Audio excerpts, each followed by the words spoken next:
Inoue and Nakatani was a 2-pack of ass. That shit stinks. horrible fight, disgusting at the highest level. I'm confused why Inoue is above Shakur Stevenson, above Devin Haney. Boxing politics at its finest. I thought it was musty and disgusting at the highest level, and on top of that, it made us get up early in the morning. I could have been in bed getting some extra Z's. For those guys to be pound for pound fighters and to be elite, for us to wake up at motherfucking 2:30 in the morning and watch this farce of a fight is absolutely musty and disgusting, and I'm absolutely horrified at the highest level. Inoue beats Nakatani, but I'm just visually disgusted. Guys, do not listen to casual pundits that talk about boxing. Please, do not listen to casual pundits that broadcast their nonsense about boxing. So in this video, I'm going to break down some information for you so that you understand why Inoue is at the top spot and why he is a pound for pound great. I cannot believe this. This mofo, sweet Lord Jesus, Nazareth and Bethlehem all rolled into one. Jesus Christ. Okay, so some of you guys are going to have to understand. There are great fighters, and then there are era-defining pound-for-pound elites who seem inevitable. Naoya Inoue didn't just rise through boxing the traditional way. He didn't spend time padding his career with easy opposition, and he did not build his confidence through tune-up fights. From the very beginning, his career was built on risk. When Inoue signed with Ohashi Boxing Gym in 2012, he made an agreement with the promoter and former world champion Hideyuki Ohashi that he would never face low-level opponents like your mama. The goal wasn't careful development with your mama, it was immediate progression toward world-level competition like myself. And what makes that confidence even more fascinating is that there were signs already there long before he turned professional. As an amateur, Inoue compiled a record of 75 wins and 6 losses, already developing a reputation for stopping opponents even in the amateur system where knockouts were far less common. Before the world knew him as the monster, his explosiveness and finishing instincts were already becoming part of his identity. And once he entered the professional ranks, that power only became more destructive. So today, guys, we're looking at 5 major achievements that define Naoya Inoue's career and set him at the top spot of the pound for pound list. Let's get it. Most elite fighters are nurtured and brought along carefully like newborn babies. They spend years facing opponents designed to help them develop gradually. Records are protected and the risk is minimized. Even future superstars often spend a dozen fights or more before challenging for a world title. Inoue decided he was different and cut from a different cloth, so he moved completely different. So from the moment he turned pro, there was no intention of taking things slow. He signed with his Ohashi Boxing Gym, and then he backed that confidence up immediately. On August 25th of 2013, Inoue defeated Ryoichi Taguchi to capture the Japanese light flyweight title. With that victory, he became the first Japanese fighter in 23 years to win a Japanese title in only 4 professional fights. Even at that stage, it was clear that his career was moving at an unusually aggressive pace, but he wasn't finished accelerating. After debuting in 2012, Inoue fought only 5 times before challenging WBC light flyweight champion Adrian Hernandez in his 6th professional bout during 2014. And Hernandez wasn't a weak champion. He was experienced, established, and considered one of the better fighters in the division at the time. But Inoue didn't enter the fight looking all cautious. He walked in like someone who already believed he belonged at the world level, and then he proved it. Inoue stopped Hernandez to become a world champion in just his 6th professional fight, and it only took him a year and a half. That achievement alone was enough to separate him from most prospects of his era, but more importantly, it established the blueprint for the rest of his career. No hesitation, no slow climb, no fear of elite competition, just constant escalation. Now guys, what makes Inoue unique isn't just the fact that he won titles, it's how far he carried his power while moving up in weight. He started at light flyweight, then he moved to super flyweight, then bantamweight, then super bantamweight. 4 divisions, and usually when fighters move up, something starts to fade.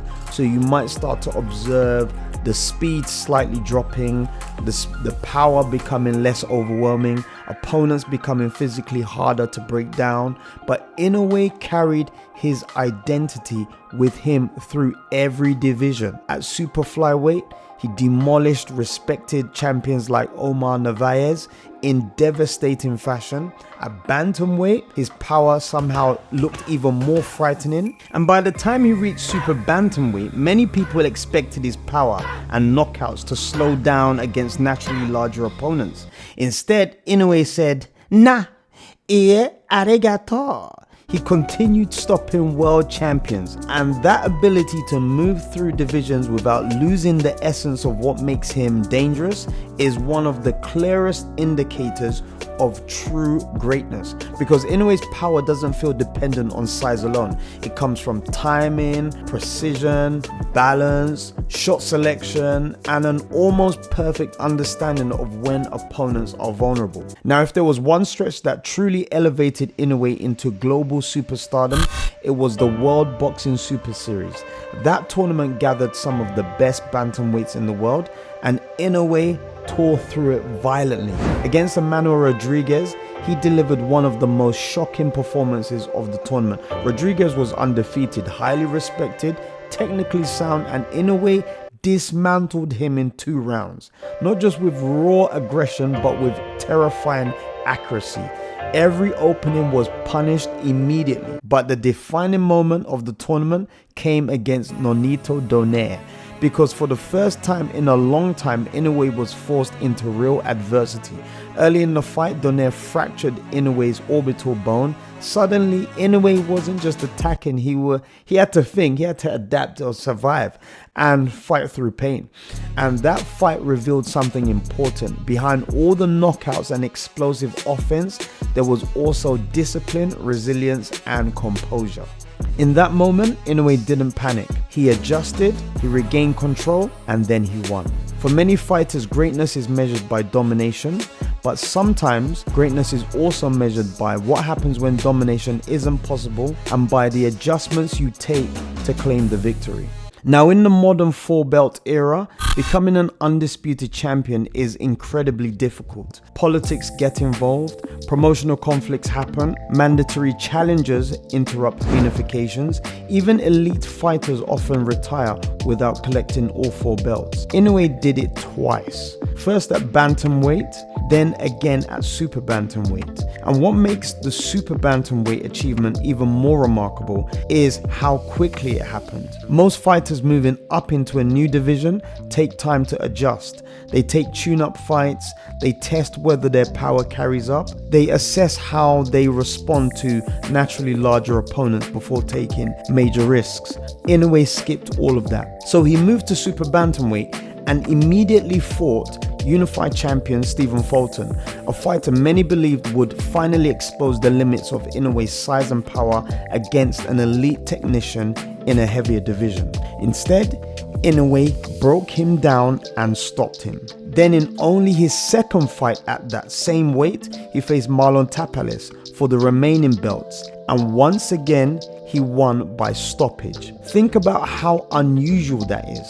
No adjustment fights, no experimentation, no gradual climb into the division. Inoue entered a completely new weight class and became undisputed in just 2 fights, both against reigning champions. There wasn't even time to question whether his power would translate to the new division. By the time people were asking the question, he already answered it. 2 divisions, all 4 belts.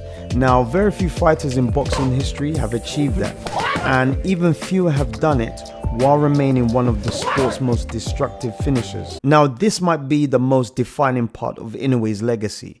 Power is usually the first thing fighters lose as they climb through divisions, but Inoue's power never disappeared. It followed him upwards, and maybe that shouldn't have surprised people, because even in the amateurs, the knockout instinct was already there. Long before the world titles and pound-for-pound rankings, Inoue had already built a reputation for stopping opponents despite wearing bigger gloves and fighting in shorter amateur bouts. Once he entered the professional ranks, that same explosiveness became even more dangerous. But what makes Inoue special isn't just that he punches hard. A lot of fighters punch hard. Inoue's power is laid with timing and precision. He doesn't just hit opponents, he hits them when they're vulnerable, when they're off balance, when they least expect it. That's why his combinations feel different. The left hook to the body, the sudden right hand through the guard, the way he shifts from patient movement into violent offense in an instant. It's not reckless aggression, it's controlled destruction. And somehow that destruction kept translating against bigger and stronger fighters as he climbed divisions. What makes Naoya Inoue's career so fascinating is that it never followed the safe route. So from the moment he turned pro, the expectation was elite competition. No tune-ups, no protection, no wasted time. And somehow every time the level increased, he rose with it. World champion in 6 fights, Japanese champion in 4, titles across 4 divisions, undisputed in 2 weight classes. A knockout artist at the highest level of the sport. But maybe the most impressive thing about Inoue isn't any single achievement, it's the consistency of excellence across every stage of his rise. Different divisions, different opponents, different styles, and yet the same result repeating itself. Precision, pressure, breakdown, and a finish. That's why Naoya Inoue isn't just one of the best fighters of this era, he's becoming a defining fighter spanning multiple generations. Okay guys, that's all for now. I hope you've enjoyed the content. Leave a like, follow me for more, and I'll see you guys in my next one. I've been Coach Charles. Peace out.